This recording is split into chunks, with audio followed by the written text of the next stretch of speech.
அஸ்ஸலாமு அலைக்கும். இன்னைக்கு நம்ம ஒரு விஷயத்தை பற்றி புரிஞ்சுக்கலாம் நல்லா. அதாவது என்னன்னு பார்த்தீங்கன்னா, 90% வேலை எல்லா படியுமே எனக்கு கணக்கு போட்டு பார்த்துக்கோங்க. கவலை தாங்க ரொம்ப முக்கியமான ஒரு விஷயம். எப்படின்னு கேட்குறீங்களா? இப்போ ஒருத்தர் நேரத்துக்கு சாப்பிடணும்னு நினைக்கிறாரு. அதாவது பசி எடுக்குதோ இல்லையோ, ஆனால் சாப்பிட்றாரு கரெக்டான நேரத்தில். அது எதுக்கான காரணம்? அது பேக்ரவுண்டு கவலை. இப்போ வந்து ஒருத்தர் நேரத்துக்கு ஒரு இடத்துக்கு போய் சேரணும்னு நினைக்கிறாரு. அவருடைய பிரயாணம் இருக்குது, அதாவது ட்ரெயின் இருக்குது, ஃப்ளைட் இருக்குது. அந்த டைமில் கரெக்டாக போய் சேர்றதுனால கரெக்டாக அந்த ட்ரெயினை கேட்ச் பண்ணிடுறாரு. இதுக்குண்டான காரணம் கவலை. அதாவது இப்போ பிஸ்னஸில் இம்ப்ரூவ்மெண்ட் ஆகுறாரு, ஒரு பில்டிங் கட்டணும்னு நினைக்கிறாரு. ஒரு டைம் வர வரைக்கும் ஒரு டார்கெட் வச்சுருக்க, அந்த டைமில் நான் வந்து பில்டிங் கட்டணும்னு சொல்லிட்டு. ஆனால் அந்த டைம் ஆனதும் கரெக்டாக கன்ஸ்ட்ரக்ஷன் முடிச்சு பில்டிங் கட்டிடுறாரு. இதுக்கு காரணம் என்ன? கவலை மட்டும்தான். அதே மாதிரி பல விதைகள் உலகத்தில் நிறைய விஷயங்கள் இருக்குது. பசங்க படித்து பாஸ் ஆகி அச்சீவ்மெண்ட் பண்ணுறாங்க. டிகிரி படித்து முடிச்சு ஒரு பெரிய அச்சீவ்மெண்ட் பண்ணுறாங்க. டாக்டர், சயின்ஸு, இந்த மாதிரி நிறைய விஷயங்கள் இருக்குது. இதுக்கு எல்லாத்துக்குமே ஒரே ஒரு காரணம் தான், அதாவது கவலை மட்டுமே தான். நீங்கள் கவலையை விட்டு பாருங்க, கடையை திறக்கிற நேரம் இருக்கு வந்துச்சு. ஆனால் கடையை திறக்கணும்னு தான் சொல்கிறீங்க, ஆனால் கவலை இல்லை உங்கள் உள்ளத்தில். திறக்கணும்ப்பா, கடை திறக்கணும், அவ்வளோதான், வேற எதுவும் சொல்லலை. ஆனால் கடை திறக்க மாட்டீங்க. டைம் வர வரைக்கும் கூட கடை திறக்க மாட்டீங்க. பிஸ்னஸ் இம்ப்ரூவ்மெண்ட் ஆக மாட்டீங்க. இதே மாதிரி தான் நம்மளுடைய லைஃப் நல்லா ஆகணுங்கிறது கூட ஒரு கவலை இருக்குது.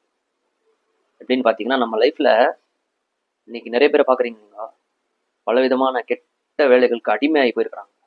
இதுக்கெல்லாம் எப்படி கவலை செய்யறதுங்கிறது யோசிக்கிறதே இல்லை. அவங்க நினைப்பாங்க, நான் திருந்தணும் திருந்தணும் திருந்தணும் திருந்தணும் திருந்தணும், ஆனால் திருந்த முடிய மாட்டேன். கவலை இல்லாத காரணம் மட்டுமே தான். சின்ன பசங்க இருப்பாங்க, சிகரெட் அடிப்பாங்க. அது எப்படி அவங்க அடிமையாயிட்டாங்க? அதுக்கு அவங்க கவலைப்பட்டாங்கன்னா கண்டிப்பாக அதை திருத்தலாம். ஆனால் ஏன் திருந்த மாட்டேங்கிறாங்க? கவலை இல்லை. நம்மளை நம்ம மாற்றிக்கிறோம்னு நினைக்கிறோம், ஆனால் அதுக்குண்டான கவலை எதுவுமே இல்லை. நம்ம நல்லவங்களாக இருக்கணுங்கிறதுக்கு யாருக்கு தான் ஆசை இருக்காது? எல்லாருக்குமே ஆசை இருக்கும். நம்ம நல்ல மனுஷனாக மாறணும், நல்லவங்களாக இருக்கணும், நல்லது செய்யணும், நல்ல ஒருத்தனாக ஆய்தான் உலகத்தை விட்டு போகணும்னு நமக்கு ஒரு எண்ணம் இருக்கும். ஆனால் கவலை கிடையாது. இதுக்குண்டான கவலைக்குண்டான அர்த்தம் என்னன்னா, ஏதாவது ஒரு உழைப்பு இருக்கணும். அது உழைப்பு இருந்தால் மட்டும்தான் அதுக்குண்டான பேக்ரவுண்ட் கவலை வருங்கிற அர்த்தம். இப்போது நான் உங்கள்கிட்ட ஒரு புரிய வச்சது எப்படின்னா, இப்போ ஒருத்தர் நேரத்துக்கு போய் சேரணும்னா அது கவலைப்படுறாரு, நான் போகணுமே சொல்லி. இப்படிதான் நேரம் கவலை வரணும் தான் அந்த இடத்துக்கு போய் சேர்றாரு, உழைப்பு வருது, இல்லைன்னா வராது. அதே மாதிரி தூங்கணும்னு நினைச்சா கூட ஒரு கவலை வருது பாருங்க, டைம் வந்தது தூங்கணும்னு சொல்லிட்டு. ஏன் தூங்காமல் இருந்திருக்கலாம்? சாப்பிட்ற நேரத்தில் சாப்பிடாம இருந்திருக்கலாம். கவலை வருதுன்னு சொல்லி தான் சாப்பிட்றாரு.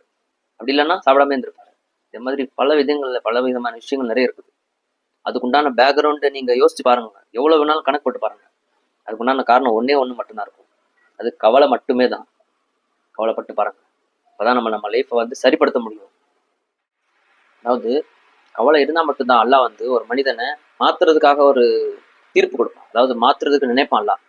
இன்ஷா அல்லாஹ் கவலைப்பட்டு பாருங்க, அல்லாஹ் உங்களுடைய லைஃப்பில் நீங்கள் என்ன கவலைப்படுறீங்களோ அந்த கவலையை கொண்டு உங்கள் வேலையை வந்து அல்லாஹ் மாற்றி வைப்பான். நமக்கு தேவை கவலை, ஆனால் யோசிக்கணும். அஸ்ஸலாமு அலைக்கும்.